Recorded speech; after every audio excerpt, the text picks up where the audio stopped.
ഇപ്പം കുറച്ചെങ്കിലും കിട്ടും. ഇപ്പൊ 24,000 30,000 കിട്ടും. ഇനിയില്ല എന്ന് പറഞ്ഞാൽ പിന്നെ യത്തീംഖാനയിലാക്കും. അള്ളാഹു കാക്കുമാറാകട്ടെ, അള്ളാഹു കാക്കുമാറാകട്ടെ. എന്റെ പ്രിയമുള്ള സഹോദരങ്ങളെ, സമ്പത്ത് അത് അള്ളാഹുവിന്റെ റസൂല് സല്ലല്ലാഹു അലൈഹി വസല്ലമ തങ്ങള് മക്കയിൽ നിന്നും മദീനയിലേക്ക് പോകുമ്പോ സ്വന്തം കാലിന്റെ അടിയിൽ കിടന്ന ഒരു പിടി മണ്ണ് പോലും സ്വന്തമായിട്ടില്ലായിരുന്നു എന്ന് നബിയുനാ റസൂലുള്ളാഹി. നമുക്ക് വീടുണ്ട്, വാഹനമുണ്ട്, വാടകയ്ക്കെങ്കിലും വീടുണ്ട്. അള്ളാഹുവിന്റെ റസൂലും മക്കയിൽ നിന്നും മദീനയിലേക്ക് പോകുമ്പോ 1 സെന്റ് പോയിട്ട് വാടക വീട് പോയിട്ട് തന്റെ കാലിന്റെ അടിയിലുള്ള ഒരു പിടി മണ്ണ് പോലും സ്വന്തമായിട്ടില്ലായിരുന്നു. അള്ളാഹു ഈമാൻ നൽകി അനുഗ്രഹിക്കുമാറാകട്ടെ, അള്ളാഹു ഈമാൻ നൽകി അനുഗ്രഹിക്കുമാറാകട്ടെ. എന്റെ പ്രിയമുള്ളവരെ, എല്ലാരും വിചാരിച്ചിരിക്കുന്നത് പണം ഒരു അനുഗ്രഹമാണ്. നല്ല ചങ്ങായിമാരെ, പണം അനുഗ്രഹമല്ല. അള്ളാഹുവിന്റെ പ്രവാചകൻ സല്ലല്ലാഹു അലൈഹി വസല്ലമ തങ്ങൾ പറയുന്നുണ്ട്, എന്റെ പ്രിയമുള്ളവരെ, ആദം നബി അലൈഹിസ്സലാം മുതൽ അഷ്റഫുൽ ഖൽഖായ തങ്ങൾ വരെയുള്ള 1,24,000 പരം വരുന്ന പ്രവാചകന്മാരുണ്ടല്ലോ. ഈ പ്രവാചകന്മാരിൽ ഏറ്റവും അവസാനം സ്വർഗത്തിൽ കിടക്കുന്ന പ്രവാചകന് മഹാനായ സുലൈമാൻ നബി അലൈഹിസ്സലാം. അള്ളാഹുവിന്റെ പ്രവാചകന്മാരിൽ ഏറ്റവും അവസാനം സ്വർഗത്തിൽ കിടക്കുന്ന പ്രവാചകന് സുലൈമാൻ നബിയാ. കാരണം അള്ളാഹു ഒരുപാട് സമ്പത്ത് കൊടുത്ത പ്രവാചകനാണ്. അതിനെക്കുറിച്ച് കണക്ക് പറഞ്ഞിട്ടാണ് അവസാനം കിടക്കുന്നത്. അബൂബക്കർ സിദ്ദീഖ് തങ്ങളുടെ മുതൽ റളിയല്ലാഹു തആല വരെ ലക്ഷക്കണക്കിന് സഹാബത്ത് അല്ലാഹുവിന്റെ റസൂലിനുണ്ടല്ലോ. ഈ സഹാബത്തിൽ നിന്ന് ഏറ്റവും അവസാന സ്വർഗത്തിൽ കിടക്കുന്ന സഹാബി മഹാനായ അബ്ദുറഹ്മാൻ ഇബ്നു ഔഫ് റളിയല്ലാഹു തആല അൻഹു മുട്ടുകാലിലെഴഞ്ഞാ വരുന്നത്. അല്ലാഹുവിന്റെ റസൂൽ ചോദിക്കുന്നു, എന്തേ താമസിച്ചത്? യാ റസൂലല്ലാഹ്, നിന്ന് പറഞ്ഞു നബിയേ, ഇരുന്ന് പറഞ്ഞു നബിയേ, കടന്നു പറഞ്ഞു നബിയേ, നടക്കാൻ കഴിയാതെ മുട്ടുകാലിലിടഞ്ഞ് സ്വർഗത്തിൽ വരുമെന്ന് പ്രവാചകം പഠിപ്പിക്കുമ്പോ, എന്റെ പ്രിയമുള്ളവരെ, ചെറുക്കലയിലെ ഒരു പാവപ്പെട്ടവന് സ്വർഗത്തിൽ കടന്നിട്ട്, ഈ നാട്ടിലെ ഒരു പാവപ്പെട്ടവന് സ്വർഗത്തിൽ കിടന്ന് 50,000 കൊല്ലം കഴിഞ്ഞ് പടക്കാരൻ സ്വർഗം കാണൂ എന്ന് നബി മുഹമ്മദ് മുസ്തഫ സല്ലല്ലാഹു അലൈഹി വസല്ലമ തങ്ങൾ പറഞ്ഞു തരുമ്പോൾ, എന്റെ പ്രിയമുള്ളവരെ, പണത്തിന്റെ പുറകെ കിടന്ന് നെട്ടോട്ടമോടുന്ന കാലമാണ്. എങ്ങനെയും പണമുണ്ടാക്കണമല്ലോ. അത് മോഷ്ടിച്ചിട്ടാകട്ടെ, ബാങ്ക് കൊള്ളയടിച്ചിട്ടാകട്ടെ, പിടിച്ചു പറിച്ചിട്ടാകട്ടെ, കള്ള് കച്ചവടം നടത്തിയിട്ടാകട്ടെ, വ്യഭിചാരം നടത്തിയിട്ടാകട്ടെ, പലിശ നടത്തിയിട്ടാകട്ടെ. പടച്ചവരെ, ഇന്ന് കഞ്ചാവിന്റെ കച്ചവടമാണല്ലോ ഏറ്റവും എളുപ്പം പണമുണ്ടാക്കാ. അല്ലാഹുവേ, എങ്ങനെയും പണമുണ്ടാക്കണം.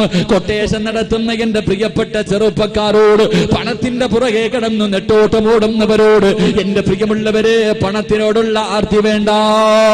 ഏത് വഴിയിലൂടെയും സമ്പാദിക്കണമെന്ന് പറഞ്ഞു നെട്ടോട്ടമോടുന്ന എന്റെ മുസ്ലിമിനോട് അല്ലാഹുവിന്റെ റസൂൽ പറയുന്നു, സഹാബാ, ആരുടെയെങ്കിലും വീട്ടില് 2 തെറ്റുകളുണ്ടെങ്കിൽ അവന്റെ ആയുസ് കുറഞ്ഞു പോകുമെന്ന് നബി മുഹമ്മദ് മുസ്തഫ സല്ലല്ലാഹു അലൈഹി വസല്ലമ തങ്ങൾ പറയുകയാ. എന്റെ പ്രിയമുള്ള സഹോദരങ്ങളോട്, ഈ പറയുന്ന 2 തെറ്റ് നിന്റെ വീട്ടിലുണ്ടെങ്കിൽ തിരുത്തട്, നിന്റെ ജീവിതത്തിലുണ്ടെങ്കിൽ തിരുത്തട്. ഇല്ലെങ്കിൽ നിന്റെ പിഞ്ചുമക്കൾ ചെറുപ്രായത്തിലെ യതീമായി പോകുമെന്ന് നബി മുഹമ്മദ് മുസ്തഫ. എന്റെ ശബ്ദം കേൾക്കുന്ന പെങ്ങളോട്, പൊന്നുമോളെ, ഈ പറയുന്ന തെറ്റുകൾ നിനക്കോ നിന്റെ ഭർത്താവിനോ ഉണ്ടെങ്കിൽ ഭർത്താവിന്റെ കയ്യിൽ പിടിച്ചിട്ട് തിരുത്തി കൊടുക്കട്, ഭർത്താവിന്റെ കയ്യിൽ പിടിച്ചിട്ട് തിരുത്തി കൊടുക്കട്. അങ്ങനെ തിരുത്തി കൊടുക്കാതെ നീയും കൂടെ നിന്നാ ചെറുപ്രായത്തിലെ നീ വിധവയായി പോകുമെന്ന് അഷ്റഫുൽ ഖൽഖ് നബി മുഹമ്മദ് മുസ്തഫ സല്ലല്ലാഹു അലൈഹി വസല്ലം. അല്ലാഹു ഈമാൻ നൽകി അനുഗ്രഹിക്കുമാറാകട്ടെ. 2 പാപങ്ങൾ ആരുടെ വീട്ടിലുണ്ടോ ആ വീട്ടുകാരുടെ ആയുസ് കുറയുമെന്ന് നബിയുനാ റസൂലുള്ളാഹി. 2 തെറ്റുകൾ ഞാൻ പറയാം. ജീവിതത്തിലുണ്ടെങ്കിൽ തിരുത്തൂലേ? തിരുത്താൻ നിയത്ത് ചെയ്യുന്നവർ കൈവക്ക്. 2 തെറ്റുകൾ പൊക്കിക്കോ, നിന്റെ കാര്യത്തിലാ തീരുമാനം. കാരണം ഹദീസിന്റെ താഴോട്ടൊക്കെ നോക്കുമ്പോ കാണാം, വീട്ടുകാരന്റെ ആയുസ് കുറയും. നിന്റെ പെണ്ണുപിള്ളയ്ക്ക് നഷ്ടമൊന്നുമില്ല, നീ പോകുന്നു. വീട്ടുകാരന്റെ ആയുസ് കുറയുമെന്നുണ്ട്. അള്ളാഹു നമുക്ക് ഈമാൻ നൽകി അനുഗ്രഹിക്കുമാറാകട്ടെ. 2 തെറ്റുകൾ. ഒന്ന്, അള്ളാഹുവിന്റെ പ്രവാചകൻ പറയുകയാ, എന്റെ പ്രിയപ്പെട്ട ചെറുപ്പക്കാരോട് അല്ലാഹുവേ ഏത് വഴിയിലും പണം വേണമെന്ന് പറഞ്ഞ ഹറാമും ഹലാലും നോക്കാതെ നെട്ടോട്ട് ഓടുന്ന എന്റെ പ്രിയമുള്ള മുസ്ലിമേ, ഹറാമായ സമ്പത്ത് ഏത് വീട്ടിലുണ്ടോ ആ വീട്ടുകാരന്റെ ആയുസ് കുറയുമെന്ന് നബി മുഹമ്മദ് മുസ്തഫ സല്ലല്ലാഹു അലൈഹി വസല്ലമ തങ്ങള്. പലിശക്കെടുക്കുന്നവരുണ്ടല്ലോ, കള്ള് കച്ചവടം നടത്തുന്നവരുണ്ടല്ലോ, പെട്ടെന്ന് പണക്കാരനാകാൻ ലോട്ടറി എടുക്കുന്നവനുണ്ടല്ലോ. എന്റെ പ്രിയമുള്ളവരെ, എങ്ങനെ നീ വാരിക്കൂട്ടിയാൽ സുഖിക്കാനുള്ള യോഗം നിനക്കില്ല പൊന്നുമോരെ.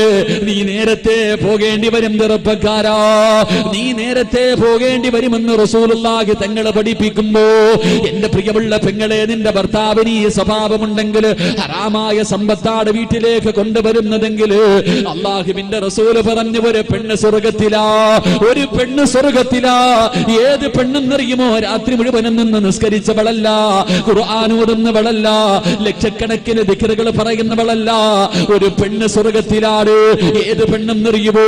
രാവിലെ ജോലിക്ക് വേണ്ടി ഇറങ്ങിപ്പോകുന്ന ഭർത്താവിന്റെ കയ്യിൽ പിടിച്ചിട്ട് ഇന്ന് വൈകുന്നേര സമയത്ത് വെറുങ്കയോടെ വീട്ടിലേക്ക് കയറി വന്നാൽ ഞാനും എന്റെ മക്കളും പട്ടിണി കിടക്കാൻ തയ്യാറാ, ഹറാമിന്റെ പൈസയും കൊണ്ട് വീട്ടിലേക്ക് കയറി വരല്ലേ എന്ന് ഭർത്താവിന്റെ കയ്യിൽ പിടിച്ച് ഓർമ്മപ്പെടുത്തുന്ന പെണ്ണിന് സ്വർഗമാണ് പ്രതിഫലമെന്ന് നബി മുഹമ്മദ് മുസ്തഫ. അല്ലാഹുവേ, നമ്മുടെ ഭാര്യ പറയുവോ? ഏതെങ്കിലും ഒരു പെണ്ണ് പറയുവോ? എന്റെ പ്രിയമുള്ളവരെ, അതുകൊണ്ട് പണത്തിനോടുള്ള ആർത്തികളെ ചെറുപ്പക്കാരാ, പണം കൂടിക്കഴിഞ്ഞാ പിന്നെ ആർഭാട വിവാഹങ്ങളാണല്ലോ. എന്തെല്ലാം പേക്കൂത്തുകളാ, എന്തെല്ലാം പേക്കൂത്തുകളാ.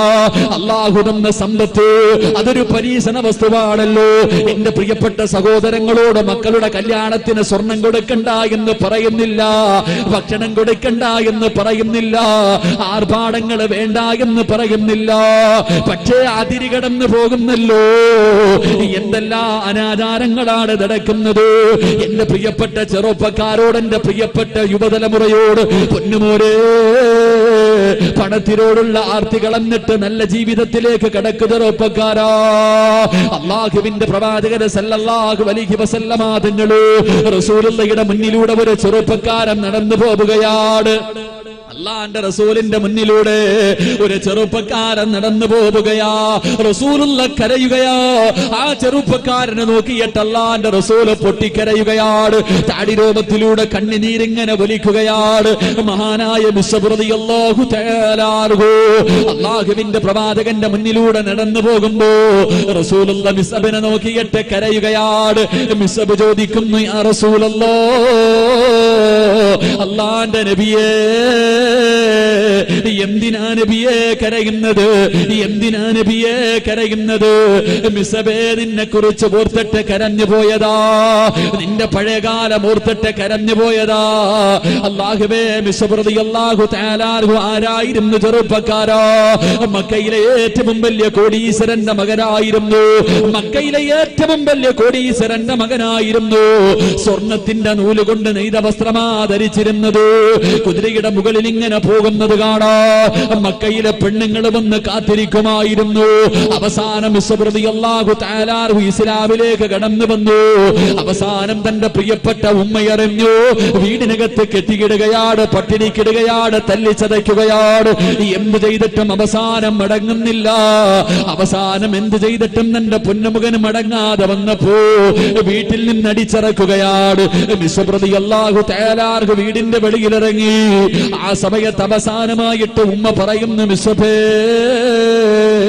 ഇവിടെ നിന്നിറങ്ങിപ്പോയോ എന്റെ സമ്പത്തിൽ നിന്ന് ഒരു രൂപ പോലും നിനക്ക് തരൂല. എനിക്കൊരുപാട് സമ്പത്തുണ്ട് മിസ്അബേ, ഈ മക്കയുടെ പകുതിയും എന്റെതാ മിസ്അബേ. മിസ്അബിന്റെ ഉമ്മ പറയുകയാണ്, ഈ മക്കയുടെ പകുതിയും എന്റെതാ പൊന്നുപോലെ.